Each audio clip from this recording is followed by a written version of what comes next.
stars look like they're not shining. Your hair falls perfectly without you trying. And you're so beautiful, you should say that every day.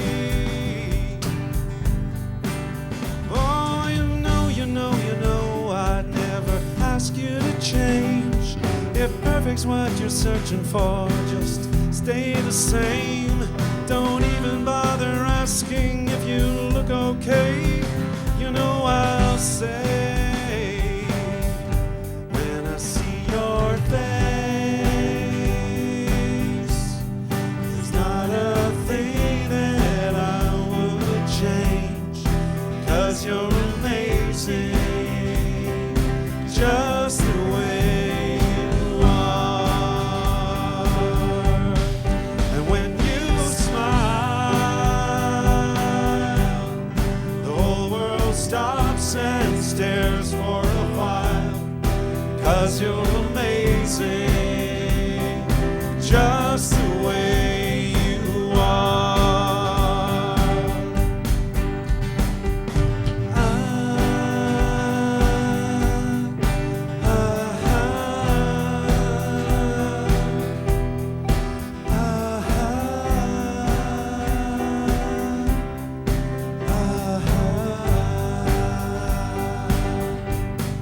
The way you are,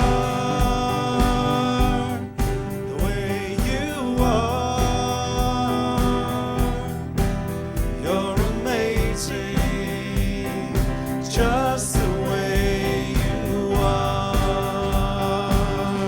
When I see your face, there's not a thing that I would change, 'cause you're amazing, just the way you are. And when you smile, the whole world stops and stares for a while, 'cause you're amazing, just the way you are. The way you are, the way you are, you're amazing, just the way you are. Yeah.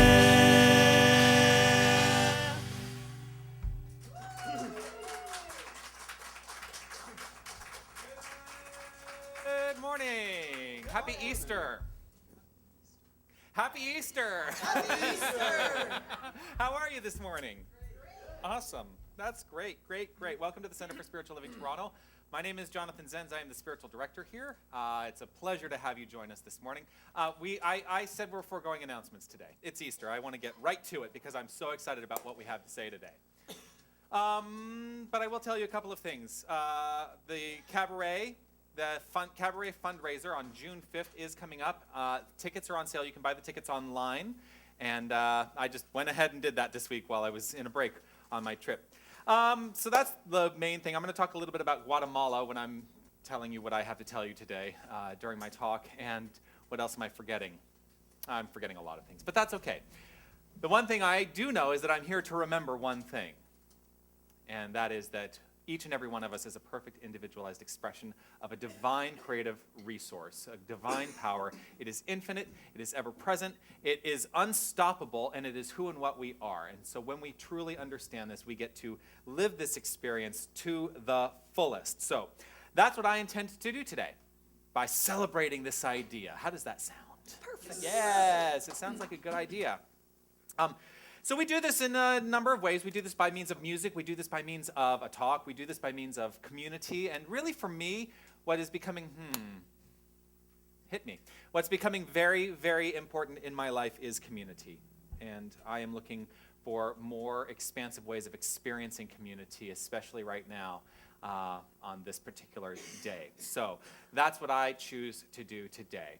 And I invite you all to join me in this celebration on this beautiful Easter Sunday. I do want to say hello to everybody who is watching us online. Hello. And honor that you are here with us. Your presence is felt and known, whether you're watching live in the moment or you're watching in the archive. We are all one family. That is the truth. So, to take us down this road of inspiration and this experience of wisdom, I'm going to first invite up to the lectern our practitioner of the day. Please welcome Helen Vello.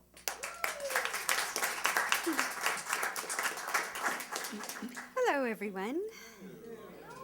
Hello, good morning. So, in the spirit of Easter and our celebration today, I wanted to do a reading from the Living the Science of Mind, and it's the River of Life. And because the light has changed here once again, I have to use glasses. Oh my goodness.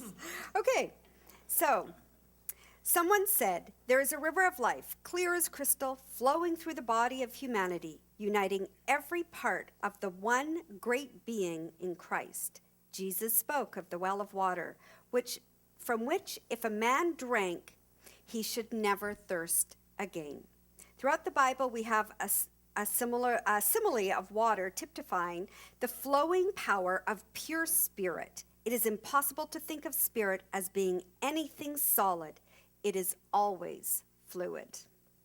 In line with this thought, it is interesting to note that modern physics have I could not read this today. I read it twice already this morning.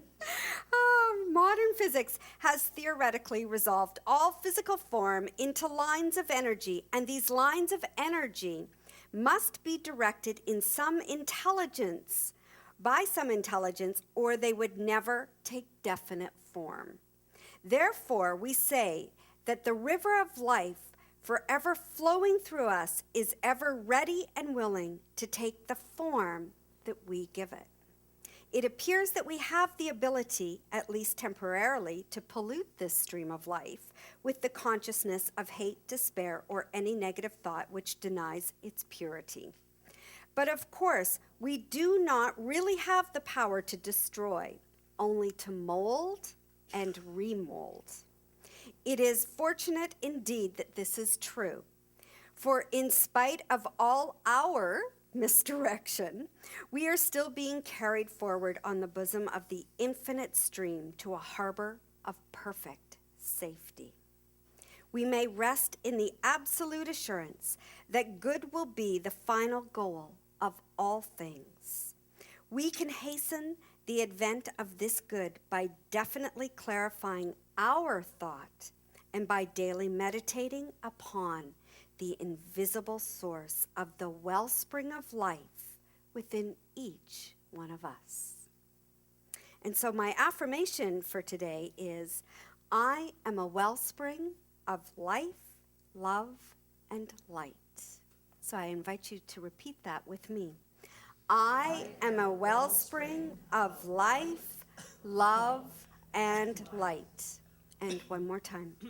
I am a wellspring of life, love, and light. Thank you. Namaste. Thank you, Helen. Just stay right there. So as we reflect on what Helen has just said, that's a great reading and so perfect. Did you know what song we were doing in benediction today? It was perfect. There are no mistakes. But the benediction comes much later. Take this moment to recognize the truth of these words, the power of these words. Just take this moment to understand that you are the point at which life is expressing by means of you at the level of you. And in every moment we have the capacity to expand beyond.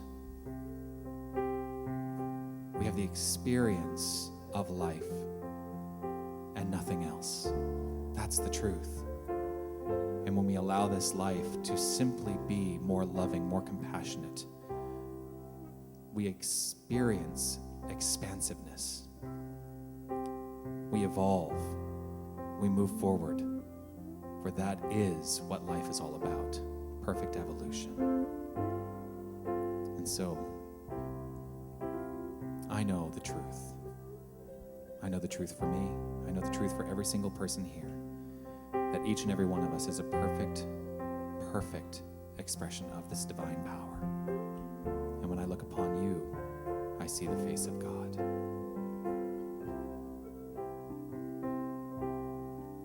You are the face of God.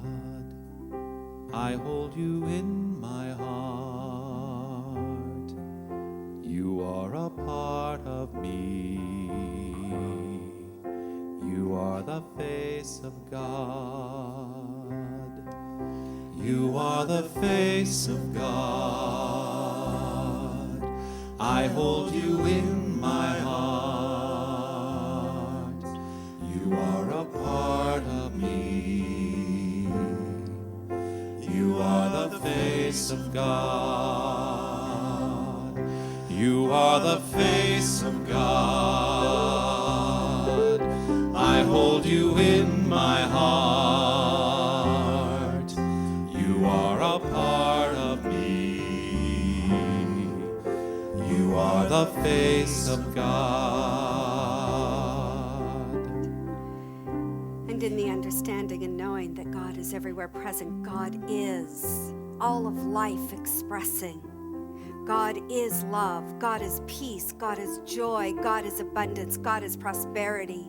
God is the wonder and beauty and magnificence of this life right here, right now, expressing through each one of us in this community, in the community at large, and through each and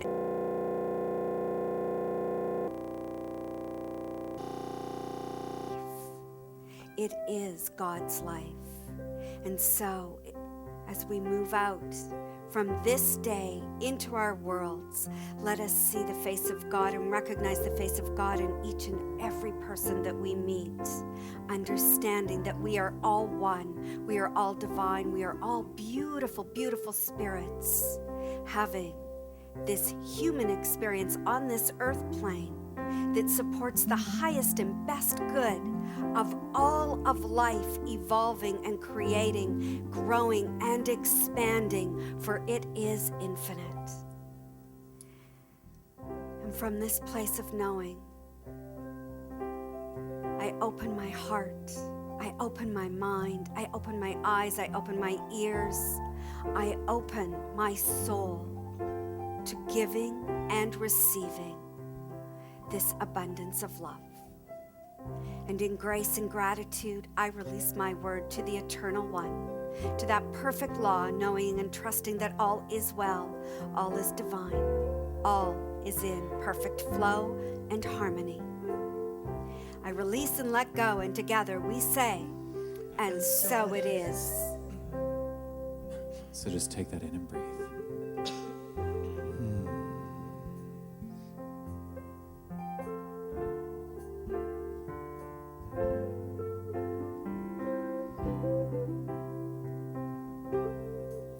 You are the face of God. I hold you in my heart. You are a part of me. You are the face of God. The face of God. I hold you in my heart.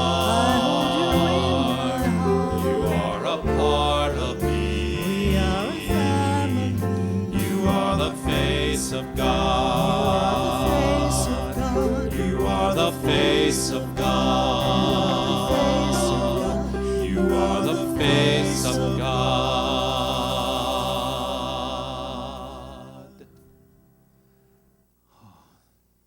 Thank you, Helen. Absolutely beautiful. Beautiful, beautiful, beautiful. It's funny, while you were reading that, I may be committing to something now that I've only been thinking about, so here it goes, because Spirit is moving through me in the moment. So I've been doing this series, the 10 core concepts of the science of mind, and what I'm thinking about doing next after this series is over is actually focusing on that particular book, Living the Science of Mind, and doing a series where we focus on that book. So that's an idea that I'm having. Of course, doing a series on that book, we'd be in that series for about 2 years. But it would give me something to talk about every week, as if I'm ever at a loss. One of the things I've kind of gotten away from doing these congregational readings together, but today I feel compelled to read this statement of Dr. Ernest Holmes, which is on the cover of your songbook there in blue. And it just seems to me an appropriate thing to say as a community today. And you know what I'm going to ask you to do is I'm going to ask you all to stand up and allow our energy to be lifted in this moment as we experience and read this together. So just check in with yourself as we read this and determine whether this is true for you or not.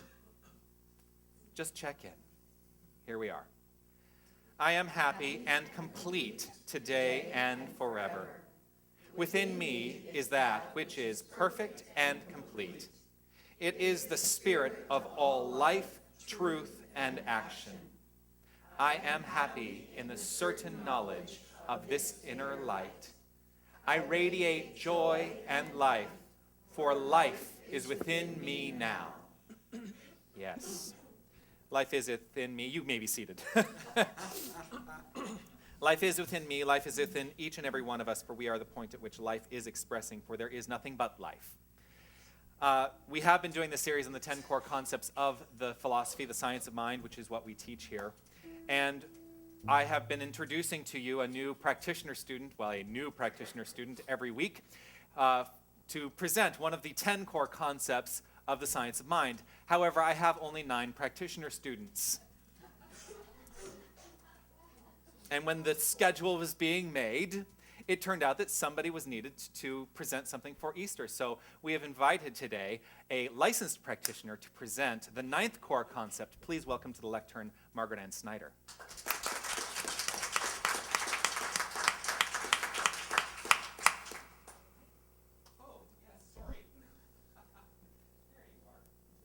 Good morning, everyone. And you didn't say the 9th concept, did you, of immortality? Yeah. You did? No, I haven't said it. No, okay. I let it out. The 9th concept is immortality. And it's a big one for some people, for a lot of people, for me. And in thinking about how to talk about this to you, I just decided to go back to my roots. And growing up in unity, I always believed that the continuation of life was something that was a fact. And I was taught that when our soul or spirit leaves this body, it exists as a higher or different vibration. In his book, Life After Death, Emmett Fox, who is a minister and great teacher of New Thought, describes how he understood the next level of vibrational existence. He says, as we think and believe in this life, we continue to believe. That is what we will attract to us. If we are centered in loving and creative thoughts, that is the experience even as we do here. That is what we will experience even as we do here. While some things become clear about this life we have just left on this vibration, there is always more to learn and experience at many, perhaps infinite, progressive vibrations. He also says that we do not meet God in the next plane, but as here, we continue to meet God in our own consciousness. In essence, he is saying that we continue to exist and evolve as an individualized expression of God. He encourages us to learn as much as we can about the nature of God, which is, to me, also learning about ourselves. He calls this human existence a school with lessons to learn. Although sometimes it feels like a school, I'm inclined to believe life is to be experienced, enjoyed, doing what makes us feel good about ourselves. He says the 2 supreme lessons set for this school are the lesson of the omnipresence of God and the lessons of the power of thought. And my reading for today is actually taken from a book that was written by Myrtle Fillmore, who is a co-founder of Unity. It's called Healing Letters. And in it, she answers people who have written to her with questions. And this chapter, which I have abridged, is titled Transition.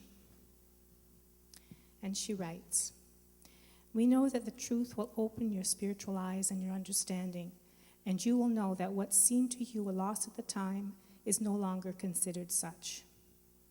You will learn that those who go through the change called death are passing through a transition, the soul giving up the body temple, which for some reason or other it can no longer express through or bring into health. Your dear one has not gone away. He is abiding in the heart of the Father, and you have learned that the Father is omnipresent. So all his children are just where their consciousness draws and holds them, whether they are functioning in the physical or have temporarily laid aside the flesh body. It will help you to know that souls keep on being re-embodied as children until they come into the Christ consciousness and have perfect dominion over mind and body and affairs. Your dear one may already be building a new body temple in which to learn more lessons to unfold the God qualities. In understanding the law of life and coming into the light of truth, we give up many of our old concepts of God and of ourselves and of life here and hereafter. We find our spiritual unity and love and expression are eternal. We cease to grieve when a dear one has gone from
alert to I'll read that again.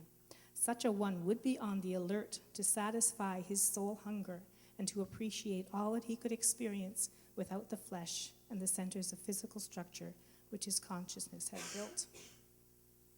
And so, there is a belief, there is a feeling, there is a knowing that after death, life continues. And immortality is the truth. And my affirmation for today: I am the light of God, infinite, eternal, and brilliant. I'm going to say it again, but I would like to ask you, when you say it with me, when you say the word brilliant, to smile. Okay. So I'll say it one more time. I am the light of God, infinite, eternal, and brilliant. Please say it with me. I am the light of God, infinite, eternal, and brilliant. And one more time, please. I am the light of God, infinite, eternal, and brilliant. And so it is. Thank you, Margaret Ann. That was great. That was great. I am the light of God, infinite, eternal, and brilliant. I have to do some set shifting up here. Hold on just a moment. We need a stage crew. Can we work on that? No, because I want to talk to everybody while I'm setting up microphones. So the special song of the special song of the day, what we refer to as the featured music when we're planning out our services, is not what I had originally intended to sing when I thought about Easter some time ago. And now I will let the cat out of the bag, and maybe we'll do this next year. But I had thought about singing I Only Want to Say from Jesus Christ Superstar, which is the 11 o'clock number where Jesus is in the Garden of Gethsemane and, having his moment to talk to the divine spirit. I'm going to invite the choir, though, to come up and join me because today they are going to help me sing the song that we are singing this Easter. Fran, I promise next year. Next year. So this is a song that, actually, where I come from, we have done this every year on Easter. But did we do this song last year? We have not ever done this song. So now that we have a choir that can support me in this, I have chosen to sing this particular song. You will recognize it when you hear it. So I'm going to have a sip of water, and then we're just going to go for it.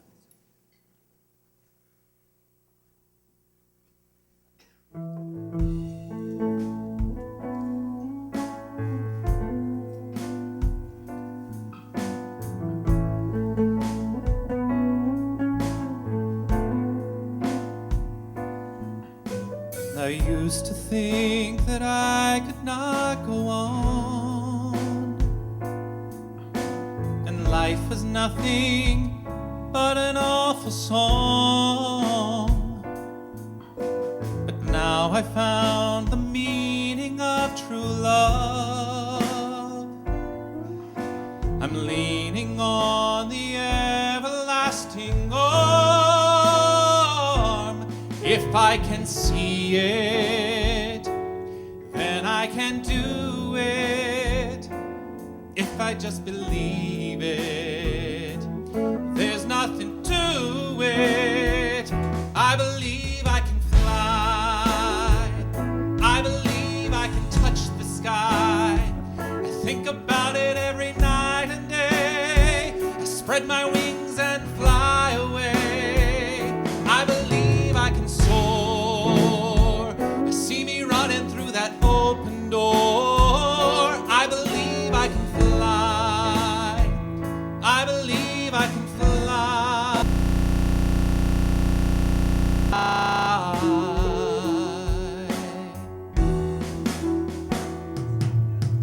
See, I was on the verge of breaking down.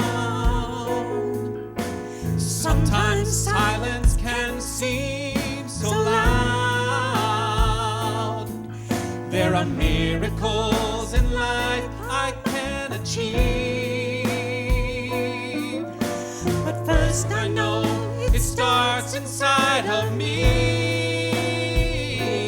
If I can see it, then I can do it. If I just believe it, there's nothing to it. I believe I can fly. I believe I can touch the sky. I think about it every night and day. Spread my wings and fly away. I believe I can soar. I see me running through that open door. I believe I can fly. I believe I can fly. I believe I can fly. 'Cause I believe in me. Whoa, whoa, whoa. If I can see it, then I can do it. If I just believe it, there's nothing to it. I believe I can fly. I believe I can touch the sky. I think about it every night and day. Spread my wings and fly away. I believe I can soar.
our choir, the Queen Street Band.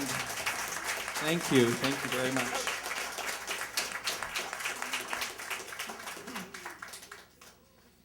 Whew. Does anyone remember what movie that song is from?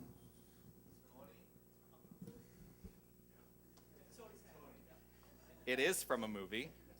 You're gonna laugh. It's from the movie Space Jam.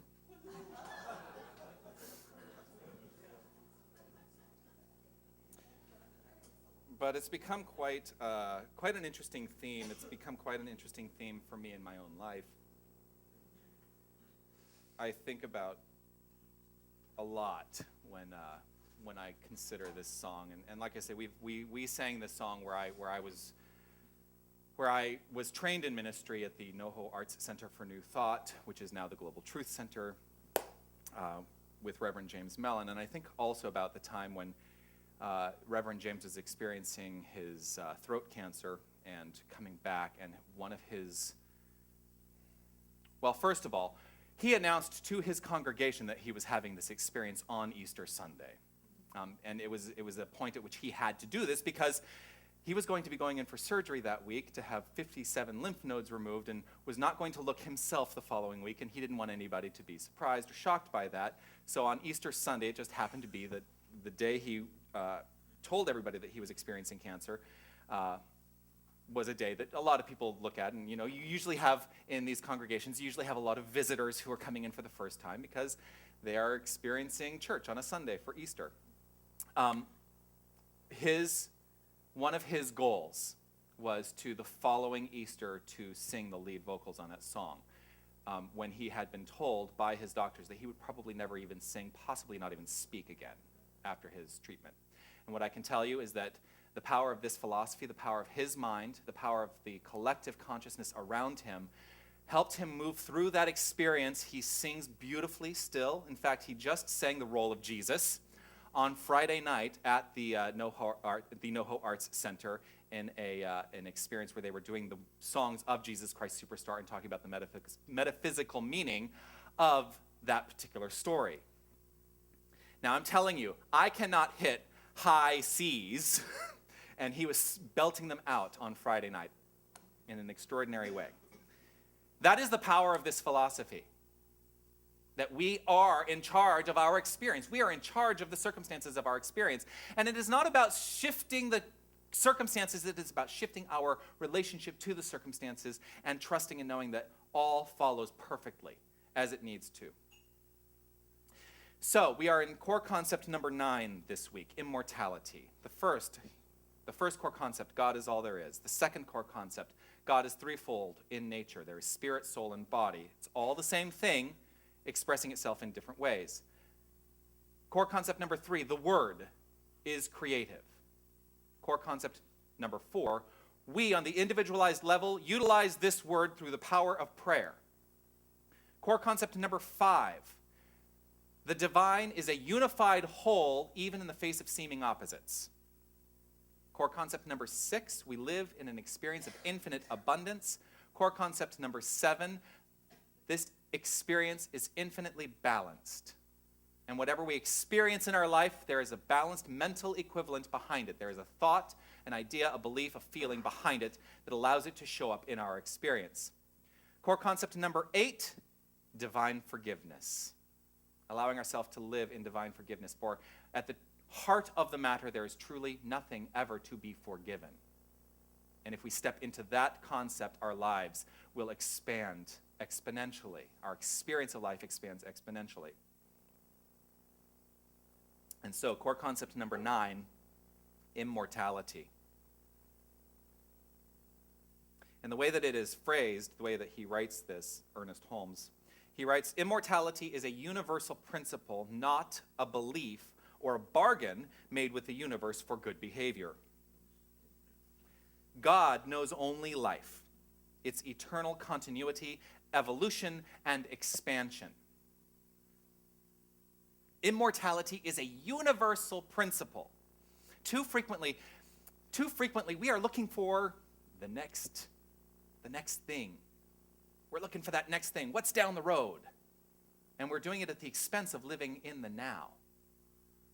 If we really, truly embody the understanding that immortality and eternal life is a universal principle, we can let go of what is to come and trust and live in the infinite now.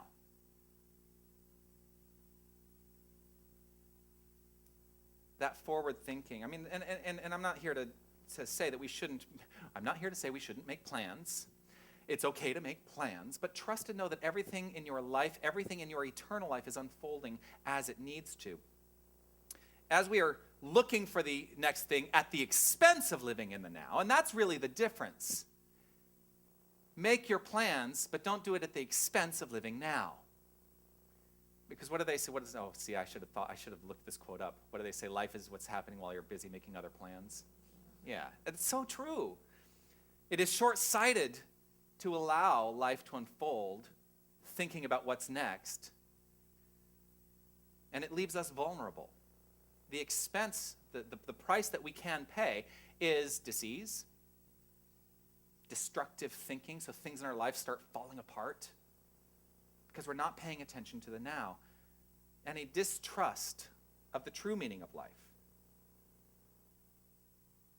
If we are looking ahead at the expense of living in the now, it's because we do not really trust the meaning of life. And the meaning of life is solely the expression of life. That's it. It doesn't get much simpler than that. We're the ones who complicate it. Each and every one of us are the ones who complicate the meaning of life because we're looking for that ultimate answer. The meaning of life is, we think that it's going to be this grand, expansive thing, and you know what? It is when we get it that the meaning of life is simply to live life as best we can in every single moment. Each and every one of us is an ever-expanding expression of a divine power. We are on an ever-expanding spiral upward. So we don't have to worry about what is next. We just have to live and experience that expanding spiral upward. It's what we refer to in this philosophy as evolution. For there is nothing but evolution. We are constantly unfolding into greater expressions of this divine power by means of us. And we have infinite resource at hand to be able to grab the power and utilize it. That's why we talk about the core concepts of the word creates, and the power of prayer is how we utilize our word. We can grab onto the power and use it.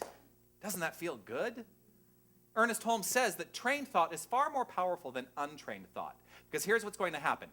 The law is going to use you unless you use it.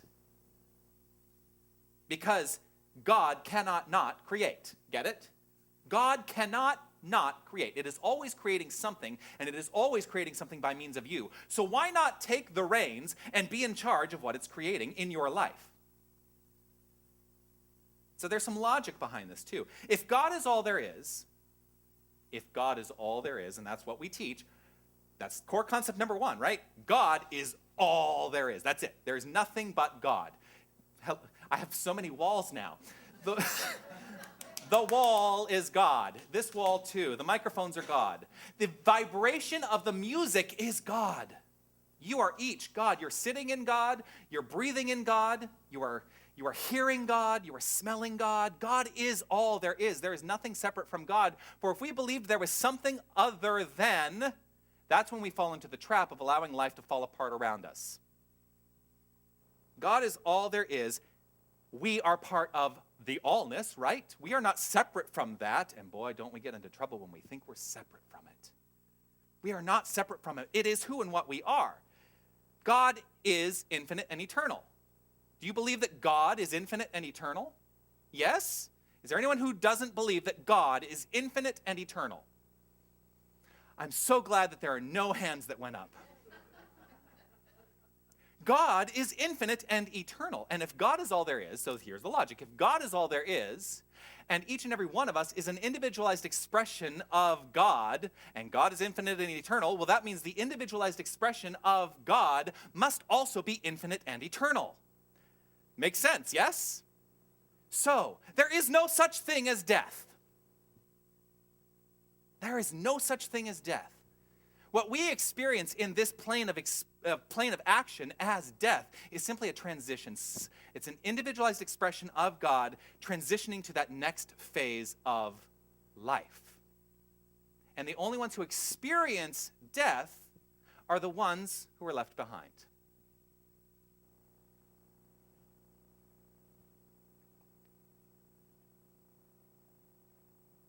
And I will tell you what, there is no mistake.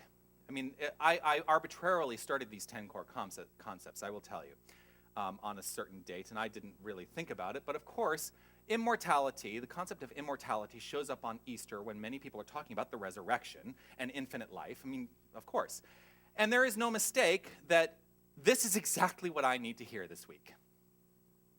As many of you know, I took a last-minute trip. I got a call Monday night from my sister, and I booked a flight for the next day to go back to Tucson, Arizona, where I grew up, where my mother is experiencing pancreatic cancer at the moment. And this week was a challenging week, I will tell you. It was a challenging week. The circumstances were challenging. And this is the learning. If the circumstances feel challenging in the moment, what is my responsibility on the individualized level to understand and know the relationship that I have to those circumstances and to trust that I can shift them? What I needed to know this week is exactly what the lesson is this week: immortality. I know that regardless of my mother's experience and the experience of each and every one of us around her who are going through this journey with her, her life is infinite. Her experience on this plane of action is temporary, just as it is for each and every one of us. And it does not, there is, and let's be honest, there's sadness, and I will tell you, I did actually have my emotional break this week. And so I have waves of emotion that come over me, which is good because I was actually in suppression quite a bit. And I've talked to a lot of people about that. I've said, well, I know that I'm in suppression of the emotions that I'm feeling around the experience of my mother. But recognizing and knowing that there is an infinite presence that is at play right here, right now, I can relax into recognizing God is all there is. When I really give into that, then I have no fear of this experience of death. This was an important week, and I'm glad that I went this week because she actually has transitioned. She may be watching, actually. I mean, she hasn't transitioned, by the way, just to be clear. But she went through a transition in her experience of life, where at the beginning of the week she was actually quite is very confused about what is going on around her. She's having hallucinations, and so this is all part of the process that that is happening, and it's okay. And what I want you to know is that I'm okay because I have spiritual support, I have meditation, I have prayer, and I live by a truth that is unshakable. I live by a faith that is unshakable. Even in light of a particular set of circumstances, I trust and know that all is unfolding exactly as it needs to for the highest good of every single person involved. And I trust and know that my family is surrounded and supported by love. And I trust and know that everybody's conscious mind in this room, everybody's use of conscious mind in this room knows this deeper truth with me. I trust that. I do. And I am grateful for it. When I am released from a fear of death, it actually allows me to live life more expansively. Because I'm not looking towards that next thing. I'm not looking for what is my ultimate end. Because it's not an ultimate end. It allows me to give in to my dash. Some people may have been confused about the title of this week's talk, The Dash. But you've heard that concept, right? When you look at a tombstone, and it's got the year of birth and the year of death, and there's the dash in the middle. That dash is a representation of a life. And when we give into life, when we give into the dash, and stop worrying about that and that, life gets easier. It actually gets easier.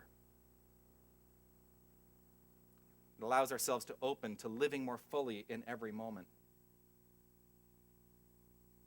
And it being Easter, I may talk about Jesus a little bit, because I believe that this is truly what Jesus was here to teach. Jesus, the man, was here to teach a number of things. He was here to teach that the kingdom of heaven was at hand. The kingdom of heaven is at hand. He is not talking about something you go to. He's saying it is here now. When we embody this idea within our own heart, then we are living the experience of heaven right here and right now. When we step away from that idea, then we're living the other experience. And it is a choice. Each and every one of us gets to live in the choice of understanding that heaven is a conscious awareness, not a place we're going to. Jesus was also here to teach compassion, infinite love. For love is the healing power of this universe. And healing is only the revealing of the divine in any given situation. Jesus was here to teach faith. My faith is strong. What I would invite each and every one of you to do right in this moment is make a determination. Where is your level of faith right in this moment? What do you have faith in? And can you give over to an infinite faith in the eternal resource of life? Can you do that? It's a journey that we are on, and I'm not going to discount anybody who might not feel that they are there yet. It's okay. Part of what we talk about is this evolution. You are evolving into deeper faith at all times. But it is important to understand what you do have faith in, first and foremost. Jesus also taught sincerity. He taught to not showboat your faith. Allow your faith to be personal. Because it is personal to each and every one of us. That's part of the reason that within this philosophy, we do not believe in proselytizing. We trust and know that those who require this thinking are attracted to us. That's why except that I've wanted to do this just as an experiment. I've thought about going out to Young and Dundas, holding up the Science of Mind textbook and saying, the kingdom of God is here right now because you are God, and you are God, and you are God. Can you imagine?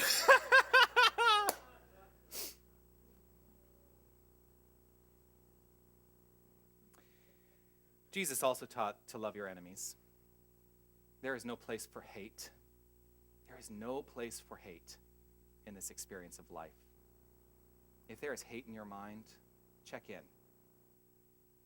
To what degree can you allow it to dissipate and dissolve into a deeper understanding, as we sang in that first song, that every face you experience is the face of God? How can you hate if you understand that? Everyone you experience, whether you have conflict with them or not, is God. And conflict is different than hate. There are people that I have conflict with. Shocking. Conflict is different from hate.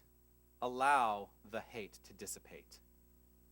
And if you are in conflict, look to forgiveness and move. And just move. Move past it. I'm about to say this. I am really about to say this. Hate leads to fear. Fear leads to the dark side. But it's true. You know what? I am going to do the Star Wars talk someday. There is great, Star Wars is basically science of mind. It is. If you think about the Force, this ever all-encompassing present spirit that is everywhere and everyone is part of it and expressing as it, well, what do we say? That's God. So I'll do the Star Wars talk another time. May the fourth...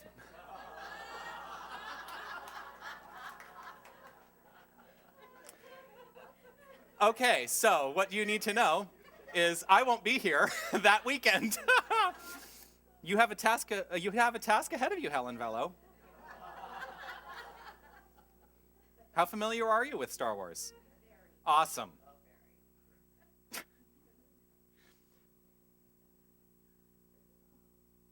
Jesus also is here to teach that God in man is man. When I speak to people who come from a Christian theology, a Christian background, and I'm talking about Christianity in the way that most of society understands Christianity, I say we teach within this philosophy the same things that Jesus taught. Jesus said, the Father and I are one.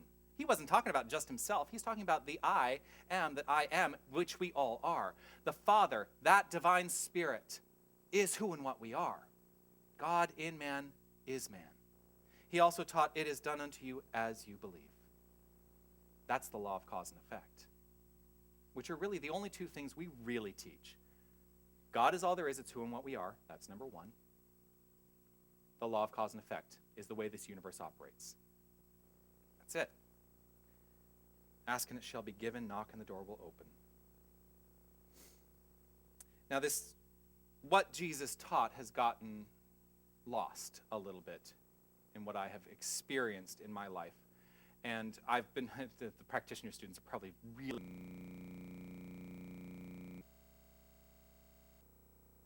And Paul, St. Paul, do you know who St. Paul is? I talked about him, I think, last Easter, or maybe the Easter before. Can you believe this is my third Easter? Crazy. So Paul was a persecutor of Christians, and he was on the road to Damascus, and he had a vision of Jesus, and he converted, and he became St. Paul, and he was the one who was proselytizing and teaching Christianity. Now, what I didn't really realize, and I never really put this together, is that those who were the followers of Jesus were preaching to only other Jews. It's Paul who began preaching to the Gentiles. And so that's how Christianity began to spread among those who were not Jewish. That was like a big revelation for me. I'm like, oh, I get this now. Now, one of the things that happens is, I'm going to give you a little Bible lesson, is if you look at the New Testament, and you look at the order that they've placed all the books of the New Testament, do you know that you're actually reading it backwards in terms of chronology? Because what was written, the letters of Paul, all of that, that all precedes the actual inscribing of the Gospels.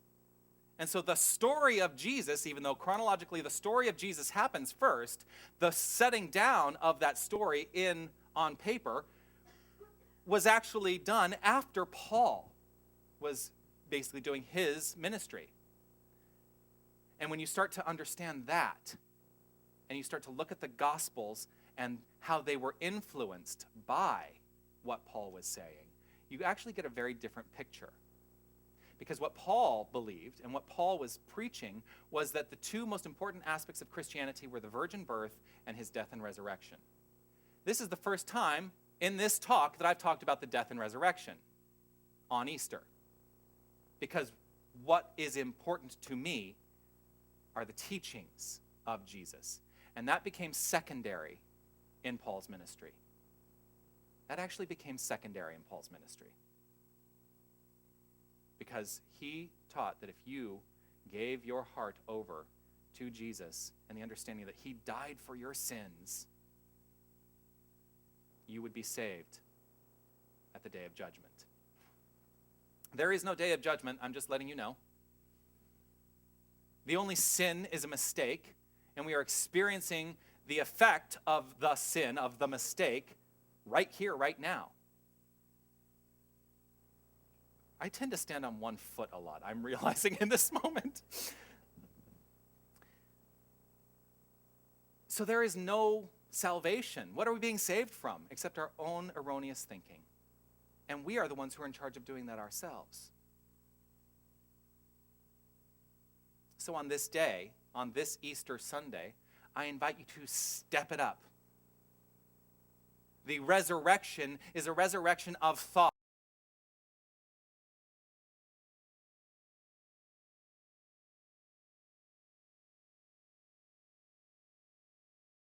It is not a belief or a bargain. I'm going back to the core concept. It is not a belief or a bargain made with the universe for good behavior.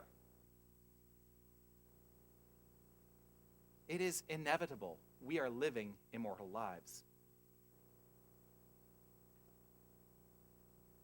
So I encourage you to do things because on a fundamental level and an intuitive level, they feel right, which is why I'm going to Guatemala.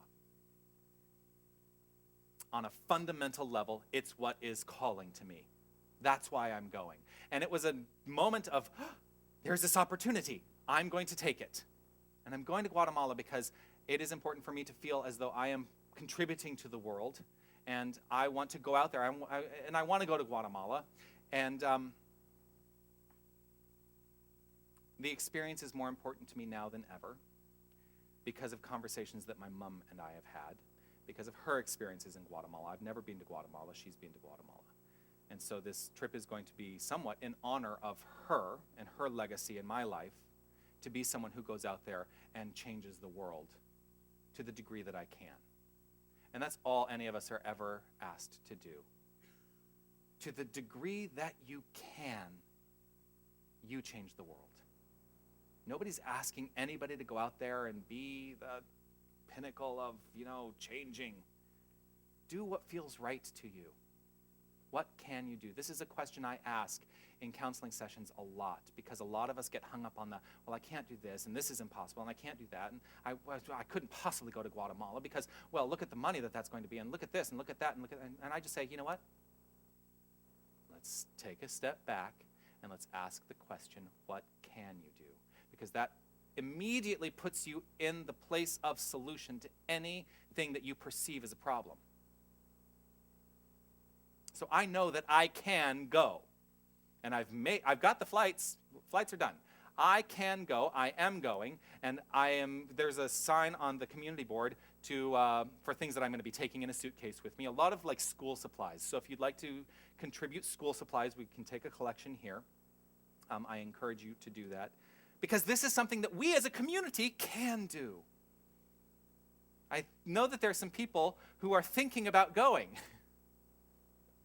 with me from this community, and I would encourage you to make that decision soon, because flights are not going to get any cheaper.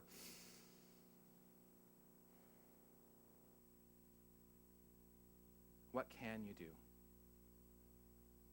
How are you shifting the world? How are you rising above the conditions that you perceive in your world and stepping into a deeper expression of yourself?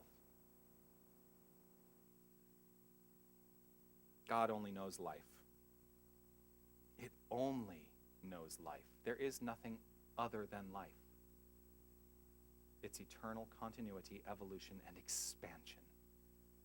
And that is the resurrection. We are constantly stepping into greater expressions of self.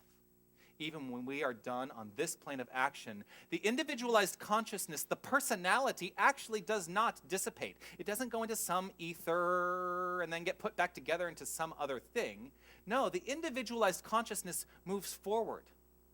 It can't not, because that's what we teach. We are an idea in the infinite mind of God. We are unshakable and unbreakable. So today, I ask, will you fly forth in this experience? Will you fly forth in this understanding? Because I believe I can fly. What can you do? All there is, all that is to be, is dependent on who you are now and who you decide to be now.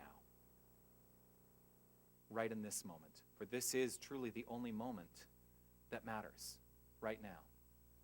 So I encourage you all to make a decision right in this moment.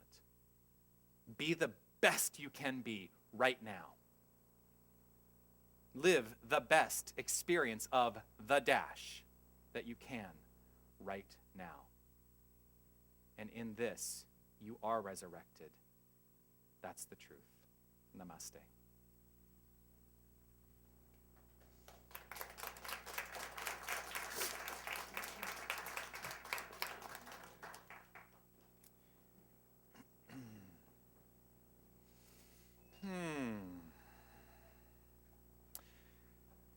part of the experience of life, part of the experience of love within this center is the experience of giving.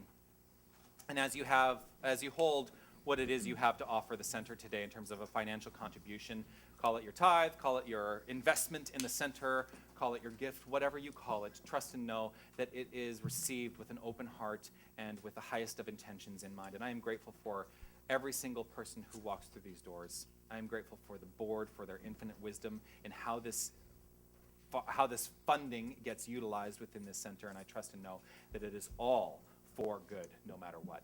And so we're going to sing My Good, which is the Karen Mitchell tune. It's on page 32 of your songbooks if you would like to follow along. And it's an up song, so if you want to stand up and dance, please do.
I'm going to invite Helen Vallot to do a blessing over the offering.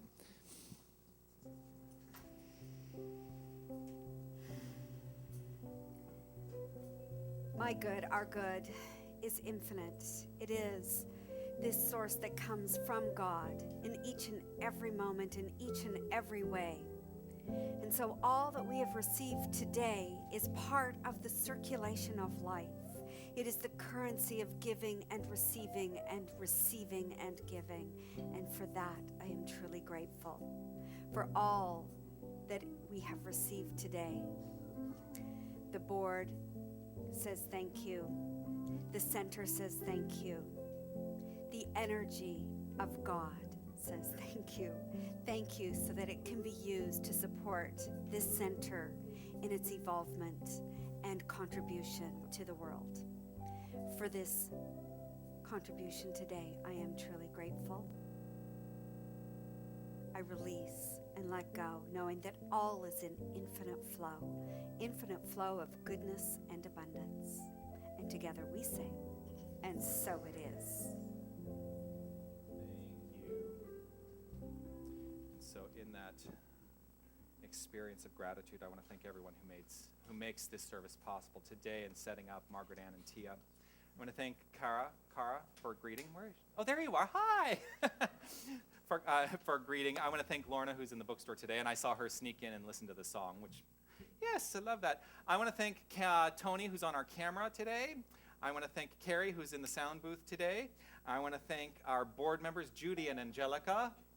I want to thank Margaret Ann Snyder for her brilliant wisdom today in presenting the ninth core concept to you. And I want to thank Helen Vallot as our practitioner of the day. for your service and your infinite wisdom, your meditation, your treatment, your affirmation. It was all wonderful. I also want to remind everybody that practitioners are here for you. And if there is something that is weighing heavily on you, do not leave here with that.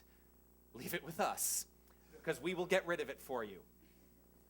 Speak to a practitioner if there is something that is weighing heavily on you. If you would rather, you can write out a prayer request form, put it in our box, and know that it has been handled. And the very activity of stepping into knowing that there is a solution, the problem's already solved in the infinite mind. That's the truth. So step into healing right here today. I also want to thank our band, the Queen Street Band, under the brilliant direction of Pierre and Tanis. I want to thank Fran Correa. Yes. Who will be accompanying me on this final benediction song, but she is the leader of our wonderful choir. I would also like to thank our choir today for your participation. And I want to thank each and every one of you for being present here. I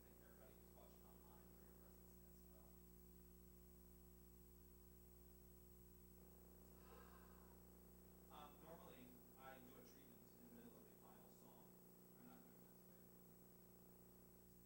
Because this song is truly in and of itself. So what I'm going to invite you to do, as I grab the other microphone,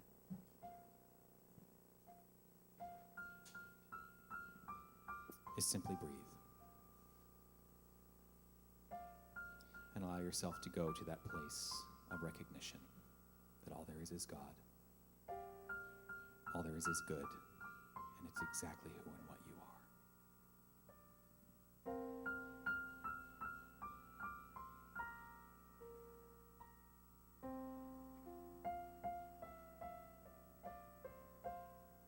Rolling river God, little stones are smooth, only once the water passes through.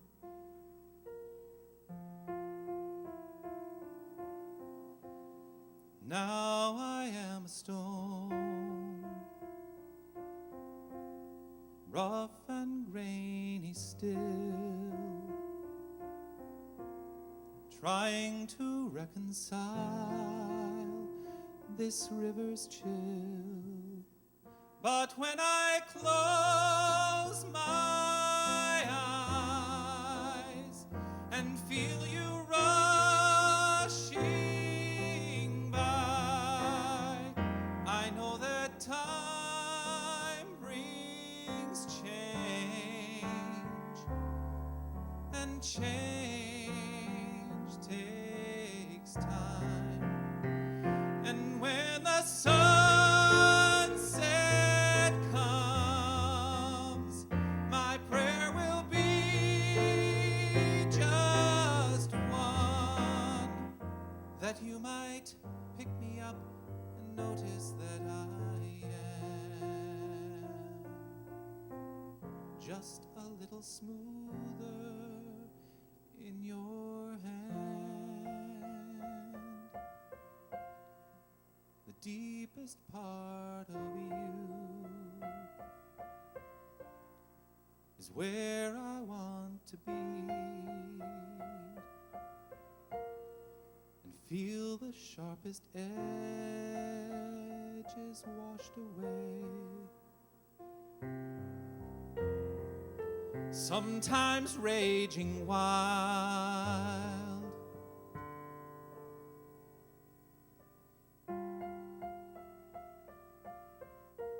sometimes swollen high.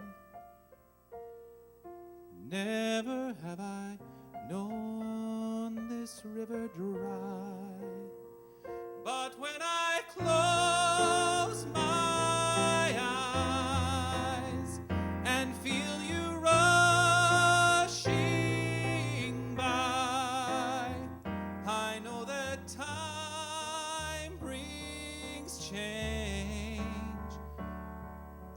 Change takes time, but when the sunset comes, my prayer will be just one, that you might pick me up and notice that I am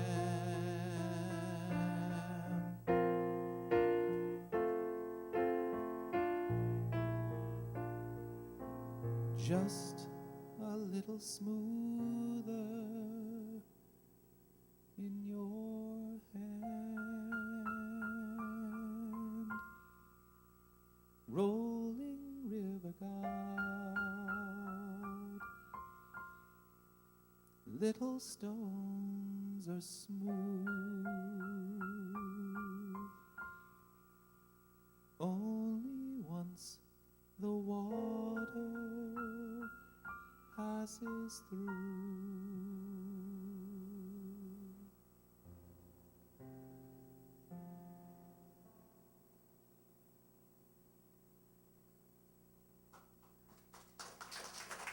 Thank you.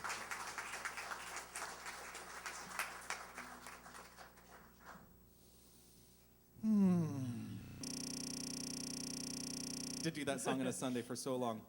We are going to end the day, as the band is getting back up here, we're going to end the day with This Little Light of Mine is on page 25. And I want to thank you all for your presence here today. Wish you a very happy Easter, and I will look forward to seeing you next Sunday. Have a great week.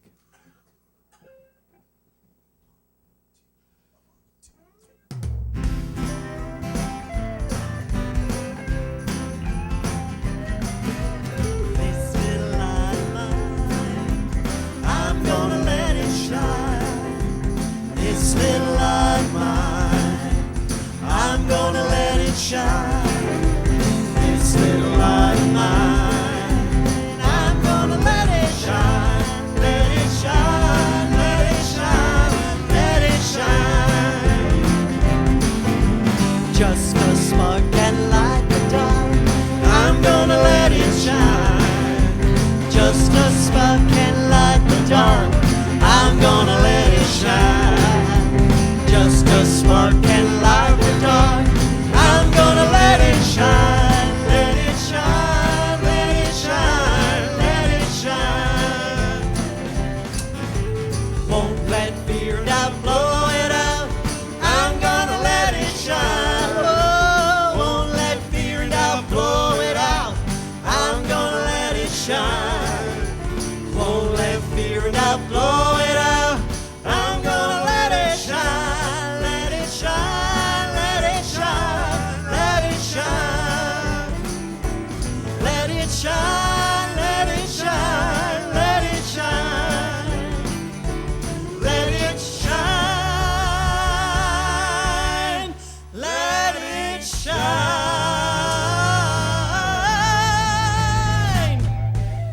Let it shine.